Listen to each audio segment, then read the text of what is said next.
안녕하세요. 저는 종합반 재경 스터디 매니저라고 합니다. 우선 진행에 앞서서 제 소개를 간단히 하자면 저는 수험생활 한 3년 정도 해서 2020년도 작년에 재경직 최종 합격했고 현재 유예 생활 중이라서 내년 5월에 연수원 입소할 예정입니다. 제게 20-30분 정도 주어져 있다고 들었는데 그래서 간단하게 수험생활 전반적인 거에 대해서 조언을 해드릴까 해요. 원래는 과목별 공부 방법에 대해서 알려드릴까도 생각을 했었는데 아무래도 신청하시면 우편으로 받게 되실 그런 합격수기에 저보다 더 높은 성적을 받으신 분들의 자세하고 다양한 합격수기 공부 방법이 나와 있기도 하고 그리고 지금 이 시점에 이 영상을 들으시는 분들이 진입을 고민하거나 이제 막 진입할 거라고 결심을 하신 분들이기 때문에 과목별 자세한 공부 방법 알려드리는 게 오히려 좀 와닿지 않을 수도 있을 것 같아서 전반적인 수험 생활에 관하여서 그리고 제가 스터디를 하면서 스터디원들이 가졌던 그리고 스터디 매니저실에 오시는 분들이 많이 질문해 주시는 부분들에 대해서 제 경험을 얘기해 드릴까 해요. 그래서 총 7가지 주제를 말씀드리고 마지막으로 제가 해드리고 싶은 말 하나 드리고 마치도록 할게요. 우선 첫 번째로 주말에 어떻게 보내야 하는지 궁금해 하시는 분들이 많아요. 주중에 월요일부터 토요일까지는 굉장히 열심히 공부를 하는데 일요일에는 과연 쉬어도 되는지 고민을 하시는데 저는 죄책감을 느끼지 않을 만큼 쉬면 좋겠다고 생각을 해요. 일요일이라고 하루 종일 쉬게 되면은 이제 다시 공부를 시작하려고 할 때 마음을 다잡기도 굉장히 힘들고 괜히 월요일 되면 아까운 하루를 버린 것 같기도 하고 해서 좀 공부를 다시 원래 텐션으로 올리기가 쉽지가 않아요. 그래서 일요일에 쉬더라도 반나절 정도 쉬고 저녁 먹고 나서는 가볍게 공부를 시작하는 게 오히려 더 길게 봤을 때 괜찮다고 생각을 합니다.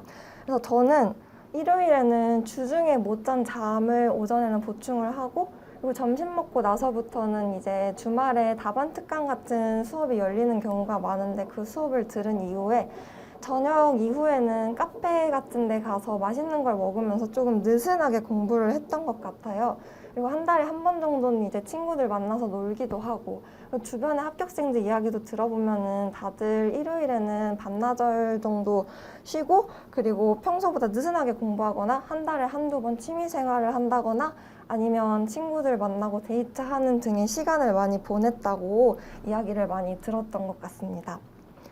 그리고 두 번째로 말씀드릴 부분은 하루에 공부 시간을 어느 정도 하면 좋은지 이 부분에 대해서도 많이들 생각을 하시는데 저는 이제 제 주관적인 의견, 아까 말씀 못 드렸는데 앞으로 말씀드릴 모든 부분은 제 주관적인 의견이기 때문에 참고 용도로 들어주시면 좋을 것 같아요.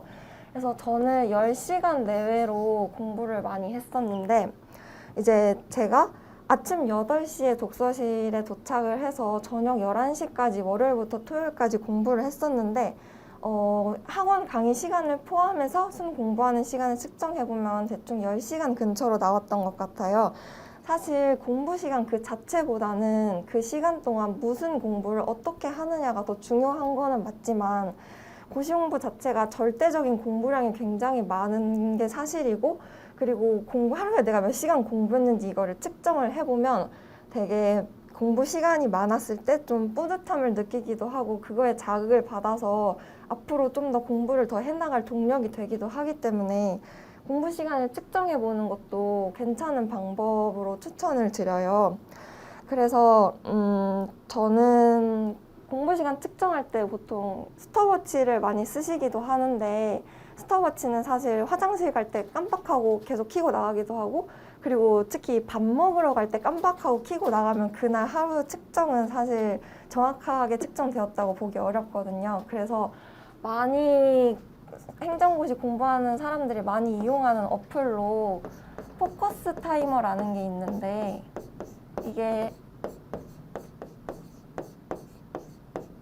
핸드폰을 뒤집어 놓으면 공부 시간을 측정해주는 어플인데 이걸 이용해서 측정하기도 하고 그리고 포레스트라는 어플도 많은 사람들이 이용하고 있는 걸로 알고 있어요. 그래서 이거를 이용해서 온라인으로 스터디를 하면서 이제 자기가 하루에 얼마나 공부했는지 측정하시는 분들도 있는 걸로 아는데 스터디를 활용하거나 혹은 개인적으로 공부 시간을 측정해서 일주일에 한 60시간 정도 공부하는 것을 목표로 하는 것도 괜찮을 거라고 생각을 합니다.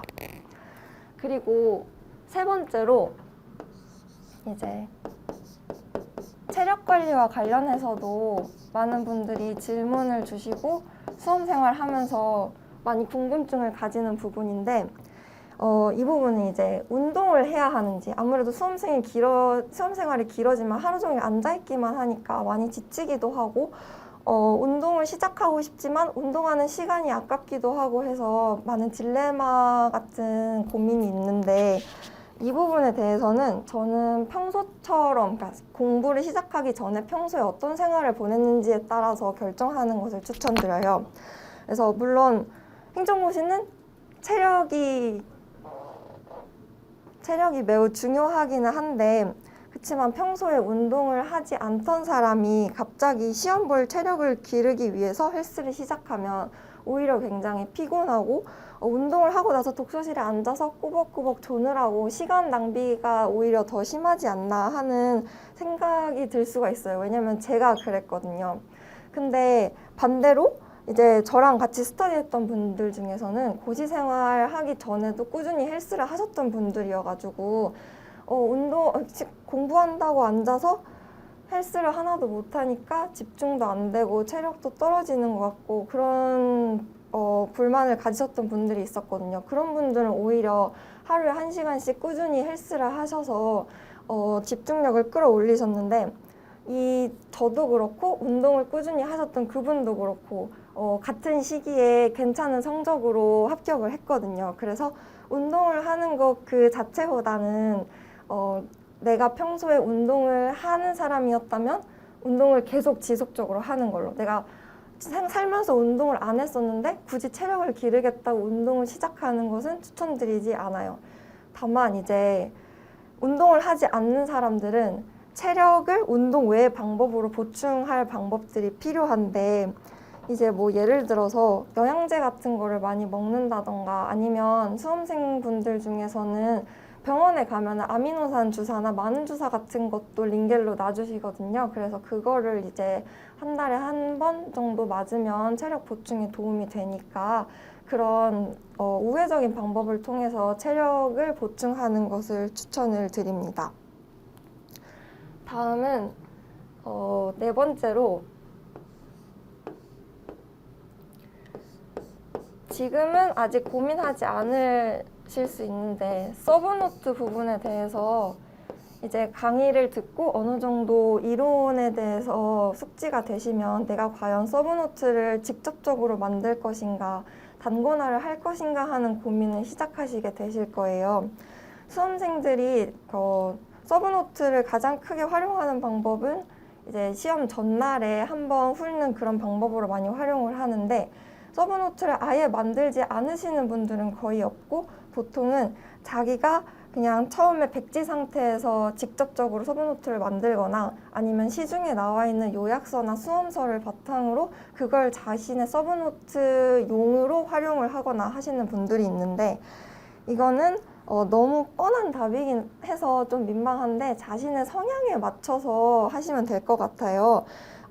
장단점을 말씀을 드리면, 우선 내가 서브노트를 직접 만드는 거의 장점은 내가 만든 노트이기 때문에 목차가 이미 다 내 머릿속에 들어와 있어서 내가 어느 파트의 개념이 필요할 때 바로바로 서브노트에서 그게 어느 파트에 있었지 하고 바로 찾아볼 수 있어서 굉장히 활용도가 높다는 점이 장점이에요.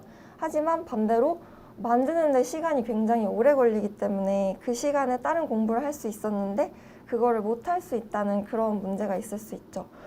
그리고 반대로 시중에 있는 수험서를 바탕으로 할 경우에는 시간은 절약되지만 그 수험서의 목차와 틀을 내 것으로 온전히 받아들이기 위한 시간이 오히려 필요하기 때문에 이 장단점을 숙지를 하셔서 그걸 취사 선택을 하고, 그리고 내가 노트 정리를 직접 해서 외우는 것이 내 공부 방법에 맞는지 이러한 성향도 파악을 하셔서 결정을 하면 좋으실 것 같습니다.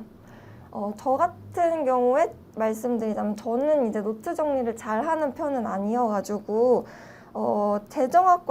저는 재경직이라서 재정학과 경제학 같은 경우에는 황정유 선생님 트리니티 책이 굉장히 잘 되어 있어서 그 책을 단거나 용도로 활용하시면 좋을 것 같고, 행정학 같은 경우에는 박경윤 교수님께서는 강의 방식이 필기노트 위주로 그 강의 판서를 하시면서 수업을 하시는데, 이 판서 내용을 바탕으로 단권화를 하시는 경우가 굉장히 많은 것 같아요. 저도 그랬었고, 그래서 행정학은 그런 식으로 활용하시고, 나머지 행정법이나 뭐 경제학, 일행직 분들 같은 경우에 정치학 같은 경우에는 이제 자신의 성향에 맞춰서 단권화를 어떻게 할 것인지 결정하시면 좋을 것 같습니다.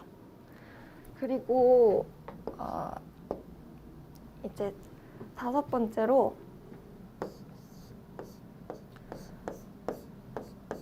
스터디에 대해서 말씀드리고 싶은데, 스터디 같은 경우에는 이제 수험생활을 하는 중에 이제 어느 정도 내 공부가 한 바퀴 정도 끝났다 하면 스터디에 대해서 고민을 하시게 될 시기가 될 거예요. 그래서 스터디를 꼭 해야 할까? 한다면 무슨 스터디를 하면 좋을까 하는 고민들을 하시게 될 텐데, 결론부터 말씀드리면 이것도 아까 서브노트와 마찬가지로 자신의 성향에 따라서 결정을 하셔야 돼요. 이게 되게 두루뭉술한 답변인데 굳이 이렇게 말씀드리는 이유는 스터디를 하지 않아도 합격할 수 있을까라는 고민을 수험생들이 할 수도 있는데, 충분히 합격생 분들 중에서는 스터디를 전혀 하지 않고 혼자서 공부해서 합격하신 분들도 있고, 반대로 스터디를 굉장히 많이 하셔서 하루 종일 스터디밖에 안 하는 일정을 짜셔도 합격이 가능합니다. 그러니까 자기가 생각했을 때 스터디는 이제 새로운 사람들과 인간관계를 많이 만들어야 되는데 이게 굉장히 스트레스가 많이 받는 성격이다 하시면 혼자서 공부하는 거를 너무 불안해하지 않으셨으면 좋겠어서 이렇게 말씀을 드리게 됐어요. 다만 이제 스터디를 하면은 제일 큰 장점으로 이제 강제성이 부여되는데, 그래서 저는 스터디를 할 때 이제 2차 답안지 쓰는 스터디를 많이 활용을 했는데, 실강을 들으면 딱 정해진 시간에 모의고사를 풀게 되고, 그래서 딱 정해진 시간이 끝나면 이제 조교님들이 시험지를 걷어가시고 그리고 채점도 다 맞춰서 그걸 돌려받게 되니까 시험 문제를 정해진 시간 안에 푸는 게 그렇게 문제는 없는데, 인강으로 수강을 하게 되거나 혹은 내가 수업을 듣는 과목이 아닌 다른 과목에 답안지를 쓰고 싶다 하면 사실 모의고사를 풀다가 중간에 이제 막히면 답지도 보고 싶고, 시간이 부족하면 시간 좀 늘려서 더 쓰고 싶고 하는 그런 유혹들에 빠지게 될 수밖에 없어요. 그래서 이런 걸 방지하기 위해서 대면 스터디를 하는 것도 강제성을 부여하는 측면에서는 괜찮을 것 같습니다.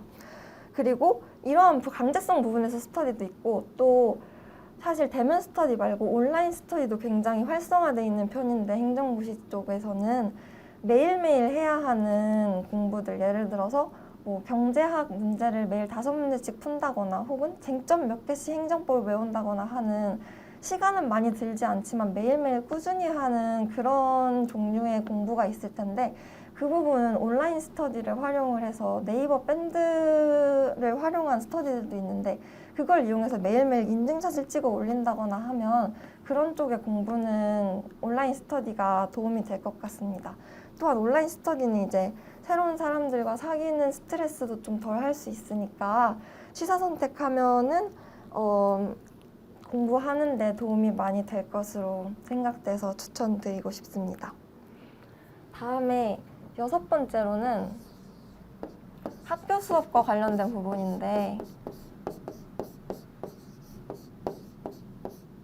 이 부분은 전공생분들, 예를 들어서 경제학부생들이거나 혹은 일행직분들은 정치학과 분들을 제외하고 비전공생분들을 대상으로 해드리고 싶은 조언이에요. 이제 비전공생분들은 진입을 하기 전에 학교 경제학 수업을 들어주는 게 좋을까 하는 고민들을 많이들 하시는데, 저는 개인적으로 학교 수업을 미리 듣고 오는 걸 추천드리지는 않아요.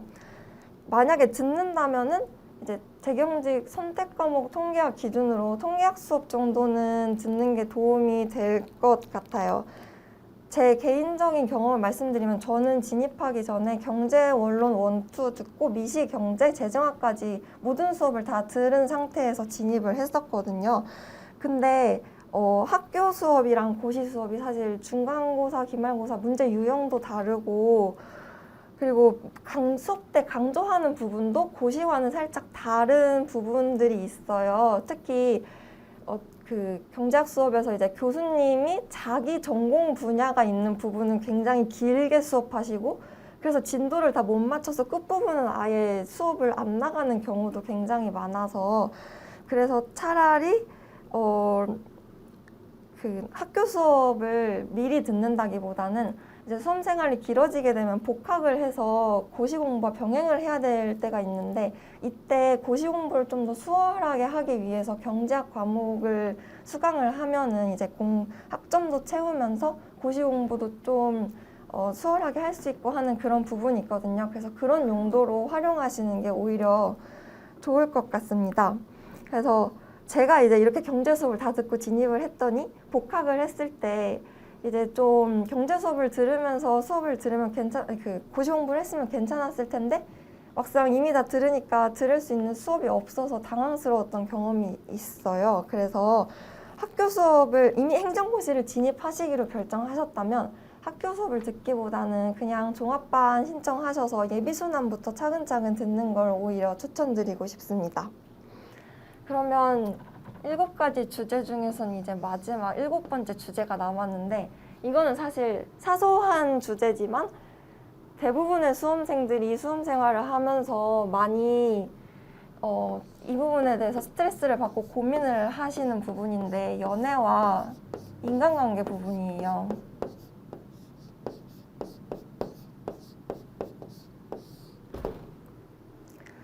이제 고시생이 시험 공부해야 되는데 연애해도 될까? 하는 이런 질문을 본인도 많이 고시생이 연애를 해도 될까요? 하는 질문을 수험생활 하면서 본인도 많이 하게 될 거고 주변의 스터디원들이나 혹은 수험생 카페에 많이 그런 글들이 올라오는데 이 부분에 대해서 제 대답은 현상 유지라고 답변을 해드리고 싶어요. 그러니까 고시를 진입하시기 전에 이미 사귀던 애인이 있으면 헤어지지 마시고 헤어져서 괜히 감정 소모하느라 집중력 흐트러뜨리지 마시고 그리고 만약 고시 진입을 하기 전에 자기는 애인이 없다 하면은 굳이 수험생활 중에 만드셔서 데이트하는데 시간 쏟고 그렇게 하지 않으셨으면 좋겠어요. 왜냐면 고시 합격에 있어서 멘탈 관리가 굉장히 중요한데 연애를 한다거나 혹은 이별을 겪는다거나 하는 건 굉장히 감정 소모가 큰 이벤트이기 때문에 이런 걸 최소화하는 게 빨리 합격하는데 최단 기간에 합격하는데 도움이 될 것 같습니다. 그래서 인간관계 같은 경우에도 수험 생활이 길어지면 이제 친구들과 아무래도 자주 못 만나고 소원해지게 되고 그래서 이 부분에 대해서도 스트레스를 받으시는 분들이 굉장히 많은 걸로 알아요. 근데 시험이 끝나면 진짜 친구들은 다시 다 친해지니까 이 부분에 있어서는 너무 걱정하고 스트레스 받지 말고 일단 내 앞에 주어진 공부에 집중을 하셨으면 좋겠어요. 그래서 지금 친구들도 물론 친구들 다 술자리 있는데 내가 공부하느라 못 나가고 하면 지금 당장은 많이 힘들 수 있는데 그 친구들도 어차피 나중에 다른 진로로 가게 되면서 취업 준비도 하고 이제 회사 생활 시작하면은 한 1, 2년 정도 못 봐도 다시 보면 얼마든지 친해질 수 있고 그리고 혹시나 소원해지더라도 합격하시고 나면은 새로운 좋은 분들을 만날 기회가 굉장히 많아요. 이제 2차 시험 합격하시게 되면은 면접 스터디를 하면서 면접 스터디 사람들은 지금 올해 같은 경우에는 좀 예외적으로 코로나 때문에 친해지지 못하는 경우도 있지만 재작년 19년도 기준으로는 굉장히 하루 종일 보느라 많이 친해졌고 그리고 그 인연이 연수원까지도 이어지기도 하거든요. 그래서 많은 사람들과 새롭게 사귈 수 있는 기회가 많으니까 지금 공부하느라고 소원해진 인간관계에 대해서 너무 스트레스 받지 않으셨으면 좋겠습니다. 그래서 제가 준비한 7가지 주제는 여기까지고요. 마지막으로 해드리고 싶은 말은 지금 이 영상을 보시는 것 자체가 행정고시에 진입을 할 수도 있다는 마음가짐으로 오셨을 텐데 행정고시 진입하시기로 결정을 하셨다면 하루하루 후회 없이 치열하게 그리고 전략적으로 공부를 수험생활을 보내셔서 최단 기간에 합격해서 나가셨으면 좋겠습니다. 약간 재수 없을 수도 있는데 나는 붙을 때까지 계속 본다 이런 마인드로 공부하지 않으셨으면 좋겠어요. 그러지 마시고 무슨 일이 있어도 나는 2년 안에 붙어서 나간다 하는 그런 악착 같은 마음을 가지고 도전하셨으면 좋겠습니다. 저는 사실 18년도에 처음 시험을 보고 19년도에 면탈을 한 뒤에 20년도 최종 합격을 했었는데요. 제가 진입하기 전에 부모님과 딱 2년만 공부하고 그만두겠다고 약속을 하고 공부를 시작했어요. 물론 결과적으로는 이제 수험 기간이 3년이 되기는 했지만 그래도 두 번째 회차 시험에서 제가 어느 정도 합격권에 가깝게 성적을 받을 수 있었던 이유는 이런 다짐이 있었기 때문이라고 생각을 하거든요. 그래서 여러분도 딱 기간을 정해놓고 그 안에는 진짜 내가 어떻게든 붙겠다 하는 마음가짐으로 하루하루 후회 없이 보내셨으면 좋겠습니다. 그러면 혹여나 그 기간 안에 붙지 못하더라도 그래도 어느 정도 합격권에 가까운 성적을 받으실 테니까 그 이후에 빠른 시일 내로 원하는 결과를 얻으실 수 있을 것 같습니다. 그러면 이상이고요. 지금까지 제 말을 들어주셔서 감사합니다. 종합반 오셔서 저와 함께 상담하실 수 있으시길 바랄게요. 네, 감사합니다.